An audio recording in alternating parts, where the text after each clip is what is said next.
There are 20 viewpoint characters going into the Winds of Winter, potentially minus Jon if he's truly dead, and potentially adding a prologue for sure and an epilogue maybe. Martin has said it twice at two different points, once in 2016, once in 2022, that he's not going to add any more viewpoints into the series with the Winds of Winter. With that said, words are wind, and Martin, in terms of talking about his future releases, his words are kind of a light breeze, if that, insofar as we've seen this happen before.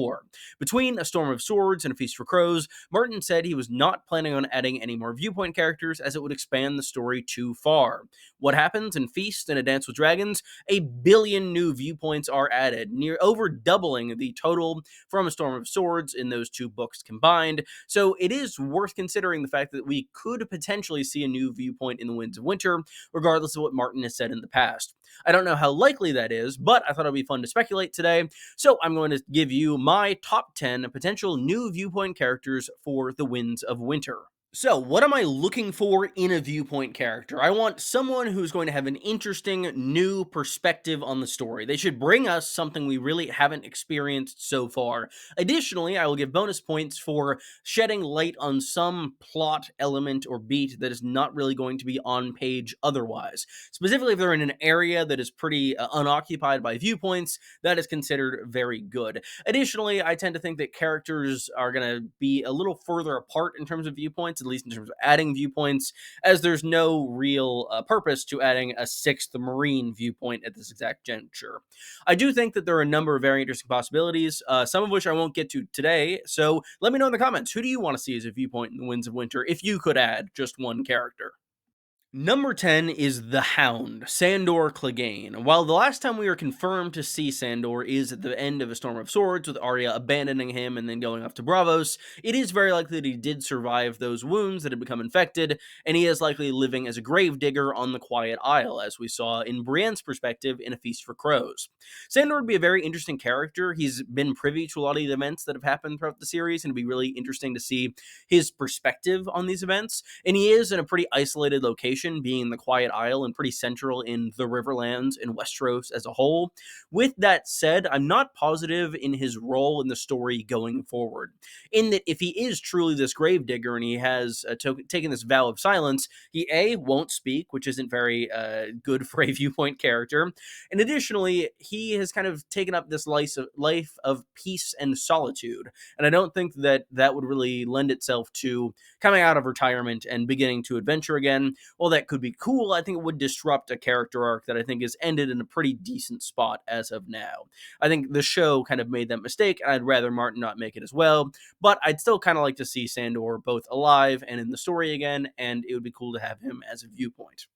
Number 9 is Osha, not Asha Greyjoy, who is already a viewpoint, but Osha, the wildling woman who is currently acting as Rickon's protector. Martin has talked about her at length in terms of her role in the Winds of Winter, as she is a character that he says is influenced by the show and that interpretation of the character that was brought to life on screen. I really liked Asha in the show, and I think that a good way to make her more of a focus is to potentially get in her head. We haven't had a wildling viewpoint as of yet, other than if you count Jon Snow and his turn cloaking of the Night's Watch.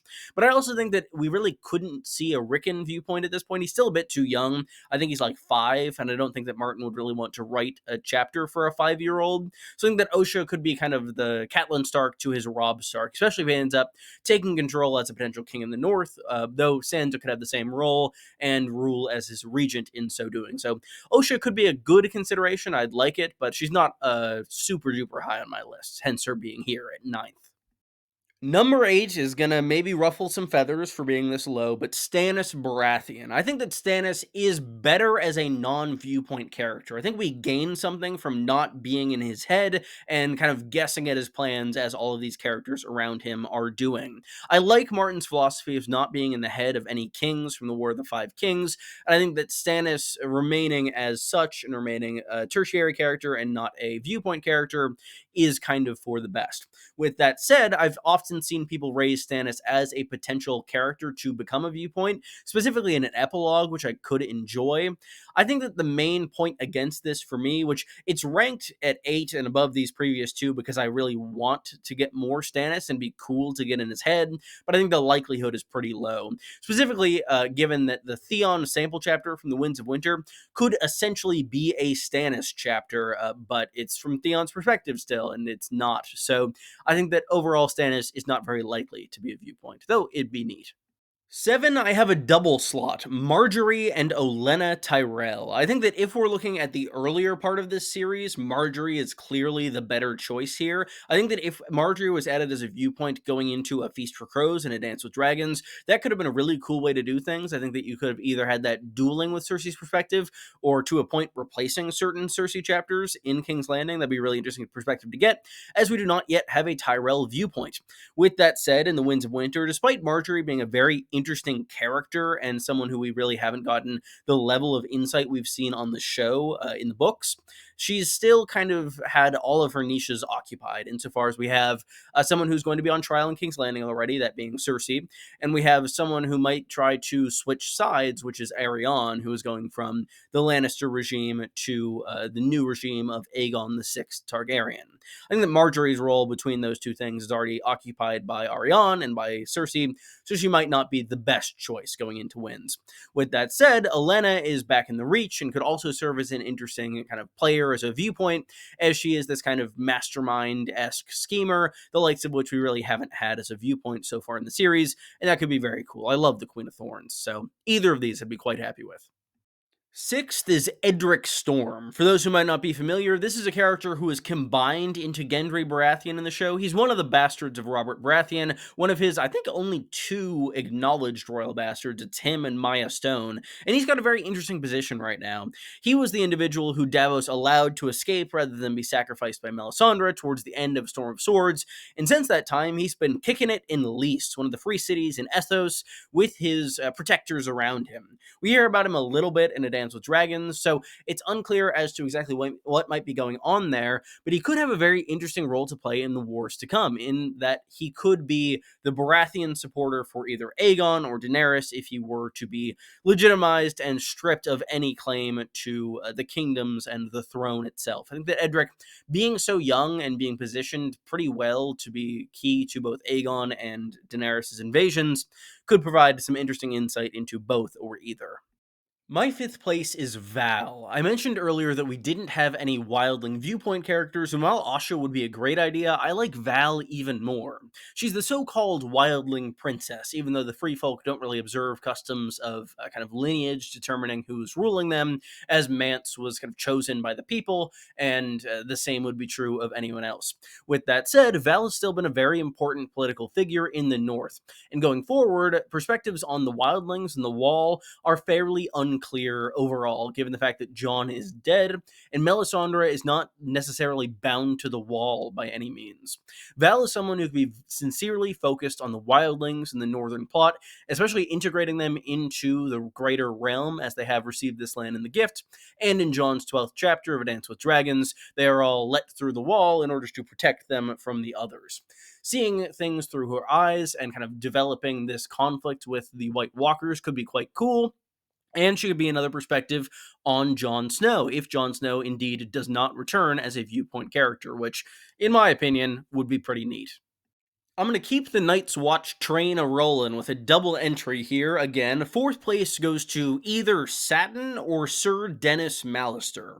Satin could do a lot of the things that Val could do. In addition to being in love with Jon, as Val is, Satin is a very important kind of person at the Night's Watch right now. He is likely a Viewpoint who will be involved with the losing side of whatever this mutiny at Castle Black currently is, as he is very much in line with Jon. He is Jon's steward, and he's very disliked by the people of the Night's Watch, mostly due to the prejudice that comes with his prior employment.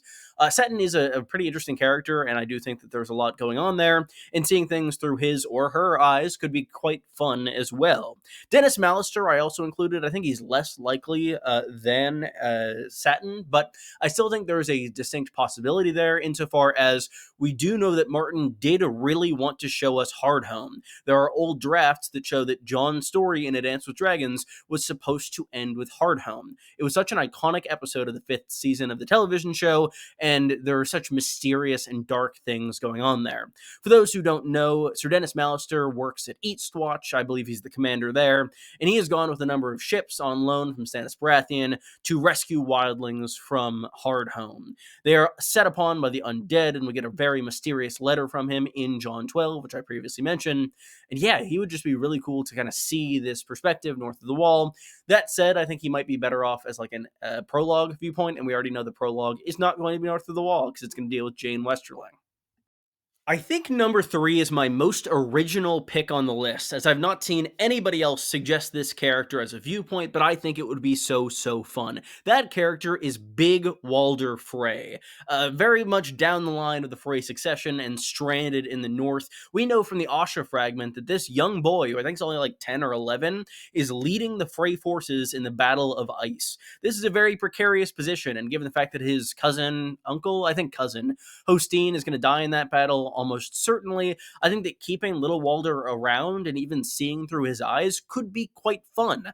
I also think that there's more of a chance than maybe people give credit for, as it's easy to forget that Big Walder is actually half Blackwood as well, and that is one of George R.R. Martin's favorite houses, as Aegon the Fifth Targaryen, the co-star of Duncan Egg, is also half Blackwood.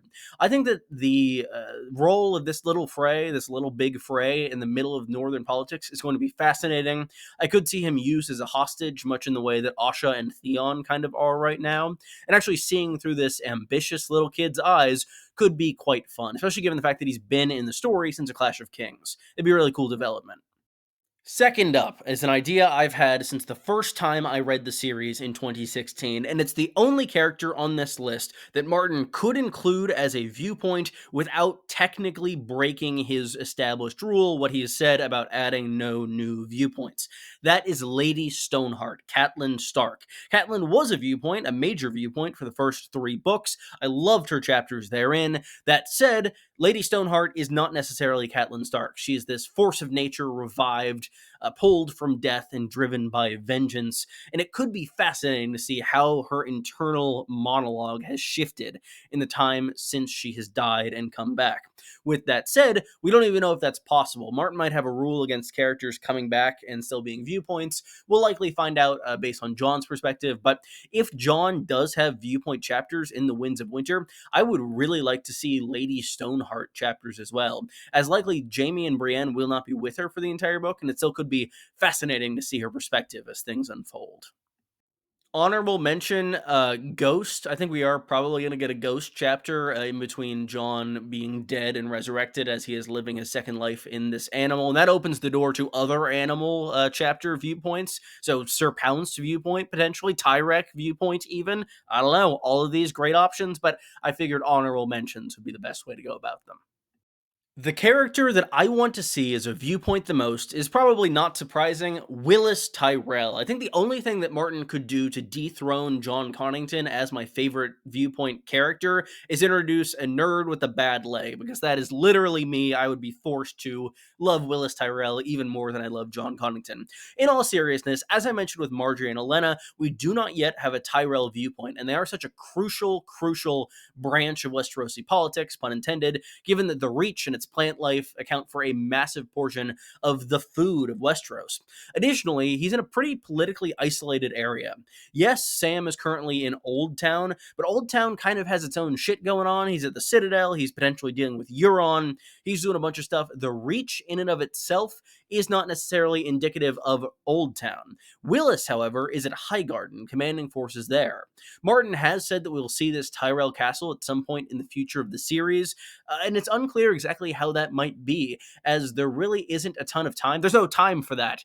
And there's also going to have to be somebody going to Casterly Rock. So I think introducing a Viewpoint who's already there could be great. And we have heard a lot about Willis Tyrell, but we've never actually seen him on page. It could be a cool way to introduce the character just as a Viewpoint, someone entirely fresh and new who we haven't actually met, but we've heard a great deal about. If I could add only one Viewpoint character in the Winds of Winter, my choice would be Willis Tyrell.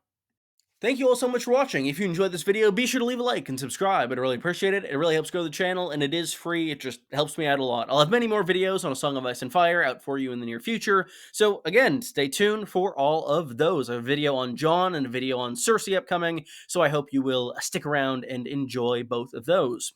Thank you all again for your time. Goodbye, everyone.